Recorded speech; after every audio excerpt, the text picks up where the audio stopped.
Good morning, boys and girls. This is Mrs. Jovane-Flynn reading the novel called Tales of the Fourth Grade Nothing, written by Judy Blume. Today, for Chapter 3, I want you to pay attention to the adventure for today. And while you're listening to the adventure for today, I want you to do the reading skill called visualizing. Remember, visualizing is the reading skill where you make the movie inside your head. You listen to the words of the story and you follow along and you can close your eyes and you actually can visualize what's happening in the story. And that is called visualization.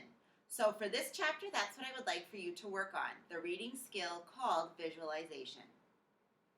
Chapter 3 is called The Family Dog. Nobody ever came right out and said that fudge was the reason my father lost the Juicio account. But I thought about it. My father said he was glad to be rid of Mr. Yarby. Now he could spend more time on his other clients, like the Toddle Bike Company. My father is in charge of all of their new commercials. I thought maybe he could use me in it since I know how to stand on my head, but he said he wasn't planning on having any headstanders in the commercial. I learned to stand on my head in gym class. I'm pretty good at it, too. I can stay up for as long as 3 minutes.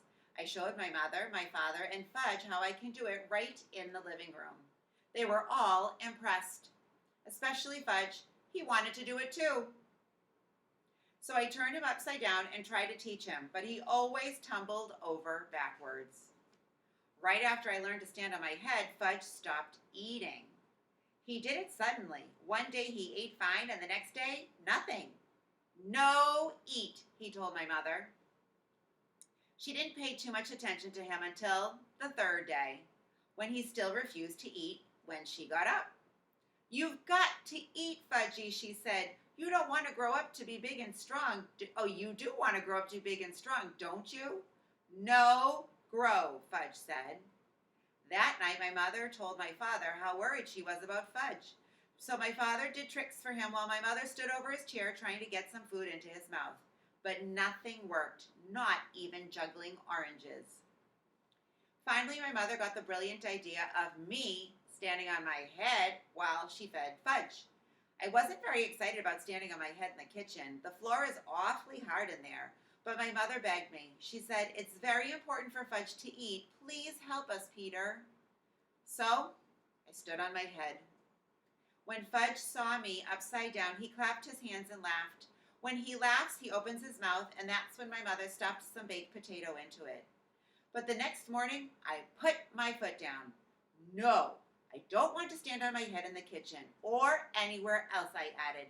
And if I don't hurry, I'm going to be late for school. Don't you care if your brother starves? No, I told her. Peter, what an awful thing to say. Oh, he'll eat when he gets hungry. Why don't you just leave him alone? That afternoon when I came home from school, I found my brother on the kitchen floor playing with boxes of cereal and raisins and dried apricots. My mother was begging him to eat.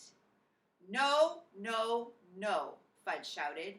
He made a terrible mess, dumping everything on the floor. Please stand on your head, Peter, my mother said. It's the only way he'll eat. No, I told her. I'm not going to stand on my head anymore. I went into my room and slammed the door. I played with Dribble until supper time. Nobody ever worries about me the way they worry about Fudge. If I decided not to eat, they'd probably never even notice. That night during dinner, Fudge hid under the kitchen table. He said, "I'm a doggy. Woof, woof, woof." It was hard to eat with him under the table, pulling on my legs. I waited for my father to say something, but he didn't. Finally, my mother jumped up. "I know," she said. "If Fudgy's a doggy, he wants to eat on the floor, right?" If you ask me, Fudge never even thought about that, but he liked the idea a lot. He barked and nodded his head. So my mother fixed his plate and put it under the table. Then she reached down and petted him like he was a real dog. My father said, "Aren't we carrying this a little too far?" My mother didn't answer. Fudge ate 2 bites of his dinner. My mother was satisfied. After a week of having him eat under the table, I felt like we really did have a family dog. I thought how great it would be if we could trade in Fudge for a nice Cocker Spaniel. That would solve all my problems. I'd walk him and feed him and play with him. He could even sleep on the edge of my bed at night. But of course, that was wishful thinking. My brother is here to stay, and there's nothing much I can do about it. Grandma came over with a million ideas about getting Fudge to eat. She tricked him by making milkshakes in the blender.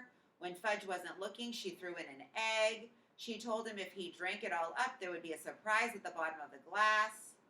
The first time, he believed her. He finished his milkshake, but all he saw was an empty glass. There wasn't any surprise. Fudge got so mad he threw the glass down. It smashed into little pieces, and after that, Grandma left.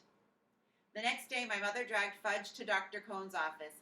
He told her to leave him alone, that Fudge would eat when he got hungry. I reminded my mother that I had told her the same thing, and for free. But I guess my mother didn't believe either one of us because she took Fudge to see 3 more doctors. None of them could find anything wrong with my brother. One doctor even suggested that my mother cook Fudge his favorite foods. So that night, my mother boiled lamb chops just for Fudge. The rest of us ate stew. She served him 2 little lamb chops on his plate under the table. Oh, just the smell of them was enough to make my stomach growl. I thought it was mean of my mother to make them just for Fudge and not for me, too.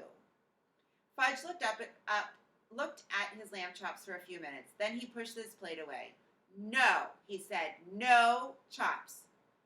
Fudgy, you'll starve, my mother cried. You must eat. No chops. Cornflakes, Fudge said. Want cornflakes. My mother ran to get cereal for Fudge. You can eat the chops if you want them, Peter, she told me. I reached down and helped myself to the lamb chops. My mother handed Fudge his bowl of cereal, but he didn't eat it. He sat at my feet and looked up at me. He watched me eating his lamb chops. Eat your cereal, my father said. No, eat cereal, Fudge yelled. My father was really mad. His face turned bright red. He said, Fudge, you will eat that cereal or you will wear it. This was turning out to be fun after all, I thought. The lamb chops were really tasty. I dipped the bone in some ketchup and chewed away. Fudge messed around with his cereal for a minute, and then he looked at my father and said, no, eat. No, eat. No, eat. My father wiped his mouth with his napkin, pushed back his chair, and got up from the table. He picked up the bowl of cereal in one hand and Fudge in the other. He carried both of them into the bathroom. I went along, nibbling on a bone to see what was going to happen. My father stood Fudge in the tub and dumped the whole bowl of cereal right over his head. Fudge screamed. He sure can scream loud. My father motioned for me to go back to the kitchen. He joined us in a minute.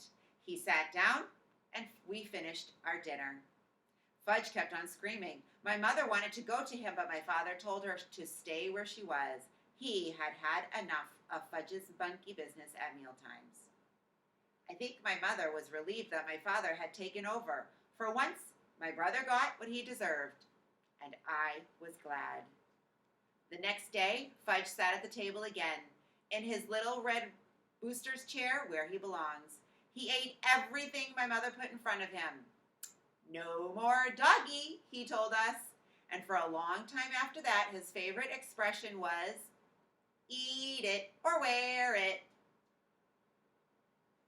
And that is the end of chapter 3. Oh my goodness. Were you visualizing? Could you really see Fudge eating dinner under the kitchen table? And then when he wouldn't eat the lamb chops and asked for the cereal, could you really visualize? Could you close your eyes and visualize the dad taking Fudge into the bathroom and pouring that sloppy cereal all over him? And then Fudge crying and screaming while they finished their dinner? Oh my goodness. visualizing is such a great reading strategy because it helps for you to make the movie of your story inside your head. And then you can enjoy chapter after chapter.